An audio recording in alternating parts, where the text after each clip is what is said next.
حاسس انك دايما في صراع داخلي، بتلاقي نفسك في لحظات متضايق، مش قادر تفهم ازاي وصلت للحالة ديت، كأنك في دوامة كل خطوة بتاخدها بتلاقي نفسك بتغرق اكتر. ساعات حتى ما تخلص من نقاش مع شخص تلاقي نفسك مش عارف إذا كنت غلطان ولا صح. لو ده اللي حاسس بيه فممكن تكون في علاقة نرجسية، وفي الحالة دي أنت مش لوحدك، في ناس كتير زيك مش قادرين يخرجوا من السجن ده لأنهم مش شايفين بوابة الخروج. النهاردة هنتكلم عن حاجة ممكن تكون بتعيشها كل يوم من غير ما تعرف، واللي ممكن تكون بتأثر على حياتك بشكل كبير من غير ما تحس. هنتكلم عن ازاي تتعامل مع الإساءة النرجسية، والسبب الحقيقي اللي بيخلي الموضوع ده مؤلم لدرجة انه بيخليك تشك في نفسك في كل خطوة. الشخص النرجسي اللي عايش في حياتك مش قادر تلمس نواياه الحقيقية، هو دايما بيوهمك انك السبب في كل حاجة غلط. في الفيديو ده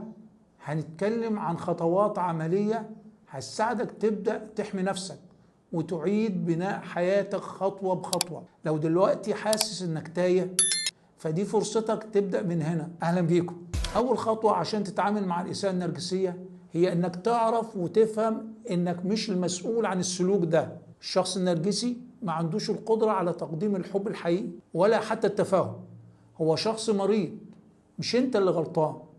الإساءة النرجسية مش بس إهانة، هي حرب نفسية مستمرة، وعشان تقدر تحمي نفسك منها لازم تبدأ تفهم ازاي النرجسي بيتعامل معاك في اول مرحلة، وبيبدأ فيها بتقديم نفسه بشكل مثالي بحيث بيخليك تشعر انك اكتر شخص مهم في حياته. ممكن يقول لك كلمات معسولة، يديك وعود مش موجودة في الحقيقة، ويخليك تعتقد انك لقيت الشخص المثالي. والمرحلة التانية بمجرد ما تفتكر انك لقيت الشخص المثالي يبدأ يتغير، ويبدأ بعد فترة يقلل من شأنك بشكل تدريجي، ويبدأ يهينك بكلام صغير ويشوش على ثقتك بنفسك، وفي الغالب بيخليك تشك في قدراتك وفي حقيقة كل لحظة مريت بها. ازاي ده بيأثر عليك؟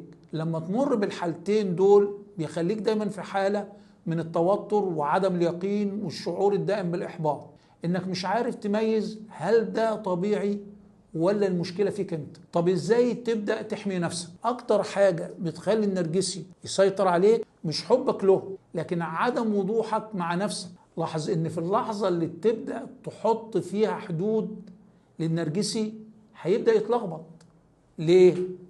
لان لعبته كلها مبنية على انك تفضل كتاب مفتوح عاطفيا وذهنيا، وحتى وقتك ومجهودك بيكون متاح له طول الوقت. دلوقتي خليني اقول لك على خطوات محددة، كل خطوة فيهم مش بس هتحميك، لا ده هتبدأ تبنيك من جديد. الخطوة الاولى مش انك تهرب، الخطوة الاولى انك تفهم انت فين. لو بدأت تلاحظ انك طول الوقت مشوش تايه مش عارف تقول رأيك، فده اول انذار.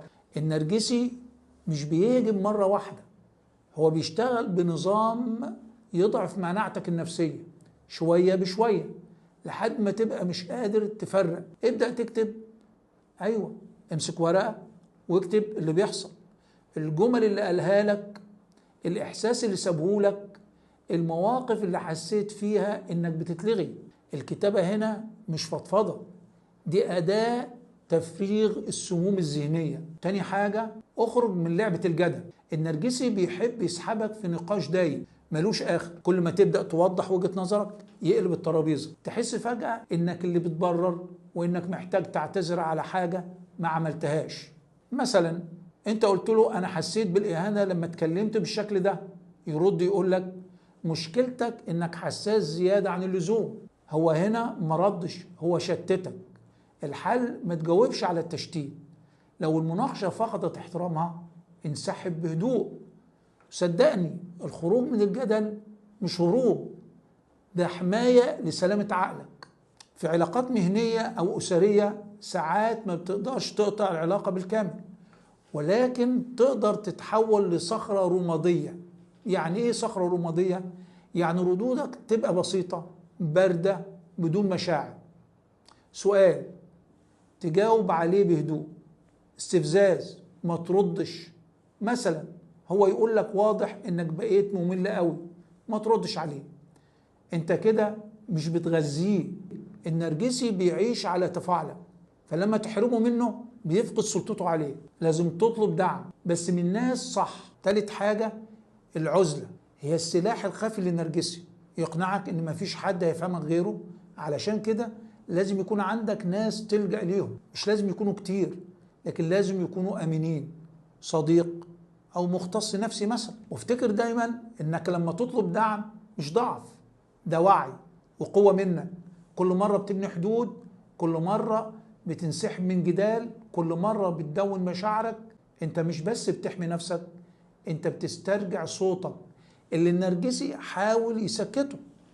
طب ازاي تبدأ تسترجع نفسك؟ النجاة من الإساءة النرجسية مش بس انك تهرب، النجاة الحقيقية انك تلاقي نفسك اللي كنت ناسيها. بعد ما تحمي عقلك وبدأت تبني حدود، تيجي أصعب مرحلة، انك تسترجع نفسك. مش الشخص اللي النرجسي حاول يصنعه، لكن نسختك الأصلية اللي كانت موجودة قبل الإساءة ما تشوهها. بعدين افهم اللي حصل واربط. أول خطوة في الشفاء هي الفهم. لما تضع الإساءة في سياقها وتربط الأحداث ببعضها بتبدأ تشوف الصورة كاملة. افتكر لحظة حسسك فيها النرجسي إنك ضعيف بلا قيمة، غالبا بعدها النرجسي بيرجع يضحك معاك فجأة. ده اسمه دورة خاصة بالتلاعب النرجسي، تبدأ بالإساءة ثم الاعتذار ثم المكافأة. وده اللي بيعمله النرجسي علشان يخلي دماغك دايما مربوطة به. لما تفهم ده بتعرف ان اللي حصل مش غلطك، لكن كان نمط متكرر وقوعك فيه مش ضعف، ده كان غياب وعي. والحاجة المهمة انك تعملها انك تبني هوية جديدة من غير شوائب الإساءة. العلاقات النرجسية بتشوه هويتك، بتخليك تبني نفسك على إرضاء الآخر مش على حقيقتك. دلوقتي الفرصة قدامك إنك تبني من أول وجديد، مش بمعنى تنكر الماضي لكن إنك تعيد تشكيله وتفهم إنه جزء من رحلتك مش تعريفك، مش هو كل شخصيتك. خد بالك، كل مرة ترجع فيها الحاجة بتحبها أنت بترجع لنسخة من نفسك كانت مدفونة بالإساءة النرجسية. وآخر وأهم حاجة إنك تعلم نفسك الثقة بدون الشعور بالذنب. واحدة من أكبر سموم الإساءة النرجسية هي إنها تبرمجك تحس بالذنب لما تقول لأ أو لما تختار نفسك. مهم إنك تبدأ تتدرب تقول لأ وإنت مبتسم، تطلع من مكان سام من غير ما تشرح، تاخد قرار وترتاح من غير ما تدافع عنه قدام أي حد. ده حقك الإنساني في انك تحمي نفسك. لما تنجو من النرجسي مش بتخرج انسان ضعيف، انت بتخرج انسان جديد فاهم نفسه وماشي في طريق الشفاء خطوة بخطوة بثقة وبوعي. في النهاية انت النهاردة خدت اول خطوة، عرفت ازاي تتعامل مع الإساءة النرجسية، عرفت ان المشكلة مش عندك وانك مش ضعيف، وان اللي حصل لك كان سم بيتحقن ببطء مش مجرد سوء تفاهم. والأهم إنك بدأت تشوف إنك تستحق الأمان وتستحق الاحترام. وخلي بالك أنت مش لوحدك، في آلاف وممكن يكونوا ملايين ماشيين في نفس الطريق بيدوروا على نفس الإجابة. لو حسيت إن الكلام دي لمسك ولو عرفت حد بيعيش نفس الألم ابعت له الفيديو، شاركونا التعليقات.